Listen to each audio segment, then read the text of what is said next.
சமூகத்தில் மட்டும் மகத்துவர் அல்ல, தமிழிலும் தலை சிறந்தவர் நம்முடைய சிறப்பு விருந்தினர் அவர்கள்.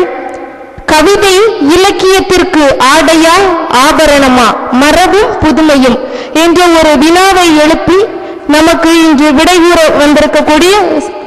விடை கூறுவதற்காக வந்திருப்பவர்கள் நம்முடைய சிறப்பு விருந்தினர் அவர்கள்.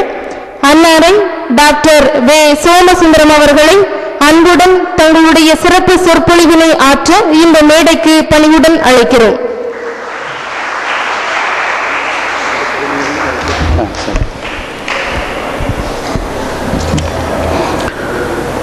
கல்வி தரும் கனித்தமிழே, காலமெல்லாம் நிலைத்தவளே, நல்மலை போல் கவியருளும் நற்றமிழே, சுவையமுதே, தொல்மறைகள் பெற்றவளே, தொகை பொன்னே, தொட்டிலே பல்கலைகள் பைந்தவளே, பார்புகழும் தமிழனங்கே, உன்னை சிறந்தாழ்த்தி வணங்குகின்றேன். விண்வெடித்து பிளம்பு விழ, கடல் குதித்து சூடாற்ற, நதி வரும் முன் மணல் தரும் முன் தோன்றிய மூத்த குடியாகிய தமிழ் குடி வெளிவந்த தகைமைசால் தலைவர் திரு ச துரைசாமி அவர்களே மற்றும் டாக்டர் அருண்குமார் அவர்களே, உங்களை வாழ்த்துகின்றேன், உங்களை வணங்குகின்றேன்.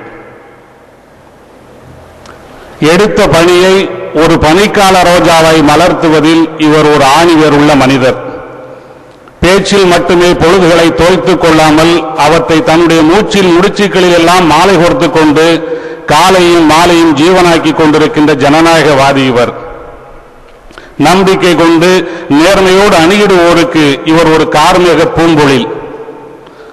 அபிமானம் உள்ளவர்களுக்கு இவர் ஒரு மனிதாபிமான கூட்டாளி.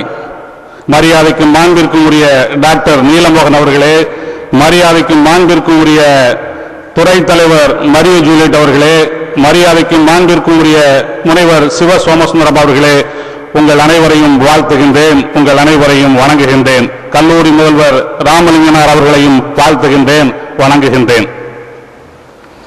விறகாய் நுழைந்த வீணர்கள் கூட இவர்தம் பாசறையில் வீணைகளாக வெளியேறிக் கொண்டிருக்கின்றார்கள். கரித்துண்டுகள் கூட இவர்களின் கண்களின் கதகதப்பில் நிலக்கரியாய் நிறமாற்றமும் உருமாற்றம் பெற்றுக் கொண்டிருக்கின்றன. மூங்கில்கள் கூட இவர்களின் கைகளின் கவனிப்பில் புல்லாங்குழல்களாக ஆகிக் கொண்டிருக்கின்றன. தகரங்கள் கூட இவர்களின் தயவில் தங்கங்களாய் மாறிக்கொண்டிருக்கின்றன. மரியாதைக்கு மாண்பிற்கும் உரிய துறை தலைவர் முனைவர் திலகா அவர்களே மற்றும் மதிப்புரை வழங்க வருகை தந்திருக்கின்ற முனைவர் ஜெயக்குமாரி அவர்களே மற்றும் ஆசிரியர் பெருமக்களே, உங்களை வாழ்த்துகின்றேன், உங்களை வணங்குகின்றேன். மின்னலை விழுங்கி மின்சாரம் கொப்பளிக்கின்ற ஆற்றல் பெற்றவர்களும், எரிமலை குழம்பில் குளித்து ஏழ்கடல் நீரையும் குடிக்கின்ற ஆற்றல் பெற்றவர்களும், வருங்கால இந்தியாவை தூக்கி நிறுத்துகின்ற நெம்புகோள்களும் ஆகிய எனதருமை மாணவ செல்வங்களே, உங்களையும் வாழ்த்துகின்றேன், உங்களையும் வணங்குகின்றேன். வெப்பத்தில் கொப்பளித்த பகல்கள் பல கூடி வேள்வி செய்து பெற்றெடுத்த அழகு ராத்திரியில் உலா வருகின்ற நிலா போல் இங்கே அமர்ந்திருக்கின்ற மாற்றுத்துறை தலைவர்களே மற்றும் ஆராய்ச்சி மாணவர்களே மற்றும் முனைவர் பெருமக்களே, உங்களையும் வாழ்த்துகின்றேன், உங்களையும் வணங்குகின்றேன். மாலை மயங்கும் ஒரு மந்திர பொழுதில் மின்னலென ஒரு அழைப்பு. விவேகானந்தா கல்லூரியினுடைய பேராசிரியர் பெருமாட்டியிடம் இருந்து ஒரு அழைப்பு. மருத்துவர் என்று சொல்கின்றீர்களே, உங்களால் மயக்கும் தமிழில் சொல்லாட முடியுமா என்கின்றது முதல் கேள்வி. இரண்டாவது கேள்வி, ஆராய்ச்சி மாணவர்களை எதிர்கொள்கின்ற ஆற்றல் உங்களுக்கு இருக்கின்றதா என்று இரண்டாவது கேள்வி. மூன்றாவது கேட்டார்கள், மரபின் மனம் உங்கள் மனதிற்கு உகந்ததா என்று. நான் ஒரு நிமிடம் ஸ்தம்பித்து போனேன். எனக்குள்ளே ஒரு பூகம்ப பிரளயமே ஏற்பட்டது. ஏனென்றால் தமிழ் எனக்கு தெரியும் என்று தலைக்குள்ளே ஒரு அகராதியோடு அலைந்து கொண்டிருந்த நான் அந்த நிமிடத்திற்கு பிறகு, அந்த கேள்விக்கு பிறகு கையில் தமிழ் அகராதியோடு அலைந்து கொண்டிருக்கின்றேன். மாணவர்களின் நலன் கருதி ஒரு ஆசிரியர் பணியை இந்த அளவிற்கு ஒரு வேள்வி போல செய்து கொண்டு வெள்ளந்தியாக இருக்கின்ற அந்த திறந்த மனதுடைய அந்த தாயிற்கு என்னுடைய வாழ்த்துக்கள், என்னுடைய வணக்கங்கள். சமணர்களுக்கும் சைவர்களுக்கும் பிணக்கு என்றால் மதுரையிலே மன்னர்களின் முன்னிலையிலே அனல் தேர்வும் புனல் தேர்வும் நடத்துவார்களாம். தாங்கள் எழுதிய பணுவல்களையும் தாங்கள் எழுதிய படைப்புகளையும் அனலிலே இடுவார்களாம். எந்த படைப்பு அனலை வென்று அங்கே ஆட்சி புரிகின்றதோ அதுதான் சிறந்த படைப்பு. சில வேளைகளிலே புலவர்கள் தங்களுடைய புதிய படைப்புகளை புனலிலே இடுவார்களாம். எந்த படைப்பு புனலை வென்று அங்கே புறப்பட்டு வருகின்றதோ அதுதான் சிறந்த படைப்பாம். அதுபோல எங்கே எனக்கும் இங்கே அனல் தேர்வும் புனல் தேர்வும் நடத்தி விடுவார்களோ என்கின்ற அச்சம் எனக்குள்ளே இருந்தது. ஆனாலும் அனலை விட புனலை விட இந்த கோடை கனல் தேர்வை வென்று வருவதுதான் எனக்கு சற்று கடினமாக இருந்தது. இருப்பினும் இங்கே நான் வருகை வந்து விட்டேன். ஏனென்றால் தமிழ் தந்த குளிர்ச்சிக்கு முன்னால் அனல் என்ன புனல் என்ன தணல் என்ன? தமிழ் தந்த குளிர்ச்சிக்கு முன்னால் அனல் என்ன தணல் என்ன புனல் என்ன? கவிதைக்கும் இந்த மருத்துவனுக்கும் என்ன சம்பந்தம் என்று வினாக்குறிகளோடு விழிவாசல் திறந்து வைத்திருக்கின்ற எனதருமை தமிழ் புல மாணவ செல்வங்களே, ஒன்றை மட்டும் நான் கூறிக்கொள்ள ஆசைப்படுகின்றேன். நான் கார் புள்ளிதான். மேடையிலே வீற்றிருக்கின்ற இது போன்ற முக்கிய புள்ளிகளோடு ஒப்பிடும்போது நான் கார் புள்ளிதான். மருத்துவம் என்கின்ற அடைப்பு குறிக்குள் தான் என்னுடைய வாழ்க்கையும் என்னுடைய வானமும். ஆனாலும் தமிழோடு நான் சேர்ந்த காரணத்தினாலே நான் முழு புள்ளியானேன். இந்த மன்றத்தின் முதற் புள்ளியானேன். சமுதாயத்தின் முக்கிய புள்ளியானேன். தமிழோடு நான் சேர்ந்த காரணத்தினால் தான் நான் முழு புள்ளியானேன். இந்த மன்றத்தின் முதற் புள்ளியானேன். சமுதாயத்தின் முக்கிய புள்ளியானேன். நாடி பிடித்து பார்ப்பதற்கு நிமிடங்கள் போதாத நான், நின்று தூங்கவே வினாடிகள் போதாத நான், எப்படி மணிகளை மறந்துவிட்டு ஆங்கிலத்தில் சொல்லப்படுகின்ற அந்த மணிகளையும் மறந்துவிட்டு இங்கே நான் வருகை தந்திருக்கின்றேன் என்று சொன்னால் எனக்கு இளைப்பாறல் தருகின்ற வேடந்தாங்கல்களே இது போன்ற விழாக்கள் தான். என்னுடைய சுவாச காற்றை சுத்திகரிப்பது இது போன்ற விழாக்களில் வீசுகின்ற தமிழ் காற்றுதான். கண்ணீர் மலையை கண்ணீர் பூக்களை பிரசவிப்பதற்காக மட்டுமே பிறப்பெடுப்பதாக நினைத்திருக்கின்ற என்னுடைய கண்கள் இது போன்ற விழாக்களில் வீசப்படுகின்ற புன்னகை பூக்களை பார்த்த பிறகுதான் தன்னையே மீண்டும் ஒரு முறை திறனாய்வு செய்து கொள்கின்றது. எனவேதான் சொல்கின்றேன், இந்த விழாவிற்கு நான் வருகை தந்தது பொதுநலம் அல்ல. இந்த விழாவிற்கு நான் வருகை தந்தது பொதுநலம் அல்ல, சுயநலமே. இந்த விழாவிற்கு நான் வருகை தந்தது சுயநலமே. செந்தமிழ் சொல்லால் செயலால் தடம் பெரும் தோளால் தொடங்குகிற பணியை என்று சொன்னானே என்னுடைய பாட்டன் பாவேந்தன் பாரதிதாசன். அந்த பாரதிதாசனுடைய பாராட்டுரையோடு இங்கே நான் வருகை தந்திருக்கின்றேன். நான் மருத்துவன் என்கின்ற காரணத்தினாலே எங்கே இன்சுலினை கண்டுபிடித்த பேண்டிங்கை பற்றியும், பென்சிலினை கண்டுபிடித்த அலெக்சாண்டர் பிளமிங்கை பற்றியும், டிஎன்ஏவை கண்டுபிடித்த ஃபிரெடரிக் மீசோவை பற்றியும், ஆர்என்ஏவை கண்டுபிடித்த ஆராய்ச்சியாளர்களை பற்றி நான் பேசிவிடுவோனோ என்கின்ற அச்சம் உங்களுக்குள்ளே இருக்கலாம், இருக்கவும் செய்யும். ஆனால் ஒவ்வொரு நாள் இரவுகளில் பாட்டு தலைவன் பாரதியோடு நான் எட்டயபுரத்திலே எழுந்து நிற்கின்றேன். என இந்த தந்தைக்கும் தாயிற்கும் மக்கள் தனைந்த தமிழ்நாடு தனக்கும் என்னால் திணையளவு நலமேனும் கிடைக்கும் என்றால் செத்தொழியும் நாள் எனக்கு திருநாள் என்று சொன்ன பாவேந்தன் பாரதிதாசனோடு நான் பாண்டிச்சேரியிலே பவனி வந்து கொண்டிருக்கின்றேன். கவிஞர் நகுலரோடு திருவனந்தபுரத்திலே நடைபெற்று கொண்டிருக்கின்றேன். கவிஞர் அமிர்தா பிரித்தத்தோடு பஞ்சாபின் கோதுமை களஞ்சியங்களில் நான் கொஞ்சி விளையாடி கொண்டிருக்கின்றேன்.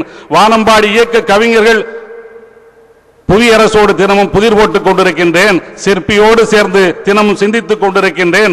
மேத்தாவை என் தமிழ் கவிக்கு தாத்தாவா ஆக்கி கொண்டிருக்கின்றேன். தமிழ் அன்பனோடும் தமிழ் நாடரோடும் தினமும் தர்க்கம் செய்து கொண்டிருக்கின்றேன். செல்லப்பாவின் வறுமைக்காக, தமிழ் செல்ல அப்பாவின் வறுமைக்காக இன்றும் நான் கண்ணீர் வடித்துக் கொண்டிருக்கின்றேன். காணாசவோடு சென்னையிலே ஒற்றை குடிசையிலே நான் வாழ்ந்து கொண்டிருக்கின்றேன். ஞானியோடும் வெங்கட் சாமிநாதனோடும் கைலாசபதியோடும் சிவபதியோடும் பள்ளிக்கணனோடும் தீக்கசியோடும் பேராசிரியர் வானுவாமலையோடும் இன்றும் நான் வழக்காடு மன்றம் நடத்தி கொண்டிருக்கின்றேன். என் வண்ணச்சர்வம் தண்டவாணி அடிகளோடு அவர் கோமணத்தோடு அலைகின்ற காலத்தில் அவரோடு தமிழ் ஆவணத்தோடு அலைந்து கொண்டிருக்கின்றேன். பாம்பன் சுவாமிகளோடு பயணப்பட்டிருக்கின்றேன். அவ்வையின் மடியிலே தூங்கி இருக்கின்றேன். வள்ளுவனோடு வாக்குவாதம் பண்ணி கொண்டிருக்கின்றேன். என் கம்பனை கைவிடித்து இருக்கின்றேன். அது மட்டுமல்ல, இன்றைய எழுத்தாளர்களாகிய புதுமை பித்தனோடும் கல்கியோடும் சாண்டிலியரோடும் இன்னும் நான் தினமும் பேசிக் கொண்டிருக்கின்றேன். இன்றைய சிறந்த கதை சொல்லிகளாகிய எஸ் ராமகிருஷ்ணனோடும் என் ஜெயமோகனோடும் சாரு நிவேதிதாவோடும் முத்துலிங்கத்தோடும் இன்றும் நான் பேசிக் கொண்டிருக்கின்றேன். இவைகள் மட்டுமல்ல, கலீல் ஜிப்ரானோடு லெபனான் தேசத்து பேரீச்சை தோட்டத்திலே நான் விளையாடி கொண்டிருக்கின்றேன். பவுலு நெருடாவோடு சிலி தேசத்து சுரங்கத்திலே நான் சுற்றி வந்து கொண்டிருக்கின்றேன். வால்ட் விட்மனின் புல்லின் இதழ்களிலே நான் படுத்துறங்குகின்றேன். கவிஞர் தாகூரின் கீதாஞ்சலி கேட்டு நான் கண்ணயர்ந்து கொண்டிருக்கின்றேன். புதுக்கவிதையின் தந்தை என்று சொல்லப்படுகின்ற எஸ்ரா பவுண்ட் அமெரிக்காவை விட்டு இத்தாலிக்கு பயணம் செய்த பொழுது, இடம்பெயர்ந்த பொழுது அவனோடு நானும் பயணம் பட்டிருக்கின்றேன். இவைகளெல்லாம் இரவில் இலக்கிய பணிக்கு என்னுடைய இரவுகள் ஒதுக்கப்பட்டு விட்டது. பகல் என்பது பணிக்காக மட்டும்தான், பகல் என்பது பிணி தீர்க்கின்ற பணிக்காக மட்டும்தான் பகல்கள் ஒதுக்கப்பட்டுள்ளது. ஆவின் பாலை அளந்து ஊற்றுகின்ற ஆளாக்கு உலக்கிற்கு தெரியாது அந்த பாலின் ருசி. சர்க்கரை கரும்பை அரைத்து துப்புகின்ற ஆலைகளில் இருக்கின்ற சக்கரங்களுக்கு தெரியாது அந்த சர்க்கரையின் ருசி. நான் இங்கே சக்கரமாக வரவில்லை உன்னை சந்திப்பதற்கு, நான் இங்கே உலக்காக வரவில்லை உன்னை உலுப்பி எடுப்பதற்கு. இங்கே நான் வருகை இருந்திருப்பது என் விழிகளால் உண்டதை, என் உணர்வுகளால் உண்டதை உனக்கும் உன் செவிக்கும் உன் சிந்தைக்கும் விருந்து படைக்க வேண்டும் என்கின்ற காரணத்தினால் தான் இங்கே நான் வருகை இருந்திருக்கின்றேன். தமிழ் கவிதை தமிழுக்கு ஆடையா இல்லை ஆபரணமா என்கின்ற ஒரு தலைப்பில் சிறு செய்தியை மட்டும் கூறி செல்ல ஆசைப்படுகின்றேன். தலைப்பு இங்கே தவறாக எழுதப்பட்டு விட்டது. கவிதை தமிழுக்கு ஆடையா இல்லை ஆபரணமா என்கின்ற ஒரு சிறு செய்தியை மட்டும் உங்களுக்கு சொல்லிவிட்டு நான் செல்ல ஆசைப்படுகின்றேன். கவிதை என்கின்ற சொல்லே ஒரு சொல் அல்ல. கவிதை என்கின்ற சொல்லே ஒரு சொல் அல்ல. அது ஒரு வாக்கியத்தை வாரி சுருட்டி தனக்குள்ளே சுவீகரித்துக் கொண்ட ஒரு சுந்தர சொல். 4 வார்த்தை சக்கரங்கள் சுமந்து வருகின்ற ஒரு நந்தவன தேர் அது. கவி பிளஸ் தை, கவிதை. ஒரு கவி வாசிக்கின்றவனின் மனதை தைக்க வேண்டும், வாசிக்கின்றவனின் ஆன்மாவை தைக்க வேண்டும். அதுதான் சிறந்த கவி. தைக்காத கவிதைகள் எல்லாம் தமிழ் தன்னோடு வைக்காத கவிதையாய் மாற்றிவிடுகின்றது. கவிதை என்கின்ற சூத்திரத்தில் முதல் எழுத்தை அடித்து விட்டால் மிஞ்சி இருப்பதோ விதைகள். கவிதை என்கின்ற சூத்திரத்தில் முதல் எழுத்தை அடித்து விட்டால் மிஞ்சி இருப்பதோ விதைகள். கவிதை என்பது வீழியின் வழியே உன் இதயத்தில் விதைக்கப்படுகின்ற விதைகள். அந்த விதைகள் வீரியம் இல்லாத போது விளைச்சல்கள் நிச்சயமாக தடுமாற்றம் பெறும். கவிதை என்கின்ற சூத்திரத்தில் 2வது எழுத்தை அடித்து விட்டால் மிஞ்சி இருப்பதோ கதைகள். ஆம், ஒரு கவிதை ஒரு கதையை சொல்ல வேண்டும். அந்த கதை ஒரு சமுதாயத்தின் கதையாக இருக்கலாம், அல்லது ஒரு சரித்திரத்தின் கதையாக இருக்கலாம், பொய் என்கின்ற சரித்திரம் இல்லாத கதையாக இருக்க வேண்டும். அதுதான் கவிதை, அது மட்டுமே கவிதை. கவிதை என்கின்ற எழுத்தில் சூத்திரத்தில் கடைசி எழுத்தை அடித்து விட்டால் காவு கொண்டால் காத்திருப்பதோ கவி. தமிழிலே கவி என்று சொன்னால் குரங்கு என்கின்ற ஒரு பொருளும் உண்டு.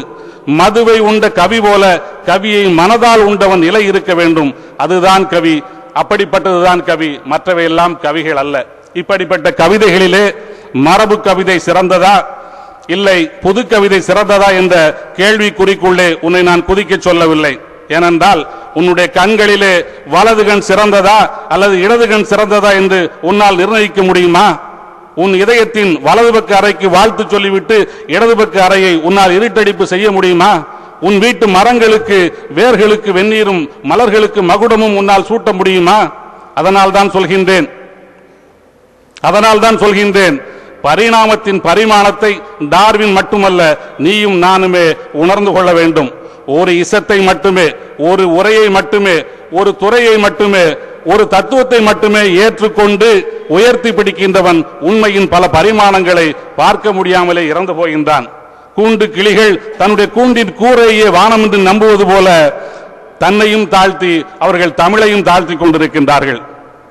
எதுகை கையில் உள்ளவன் மரபு கவிதை படைக்கின்றான், எதுகை ஏது கையில் என்று சொல்கின்றவன் புது கவிதை படைக்கின்றான்.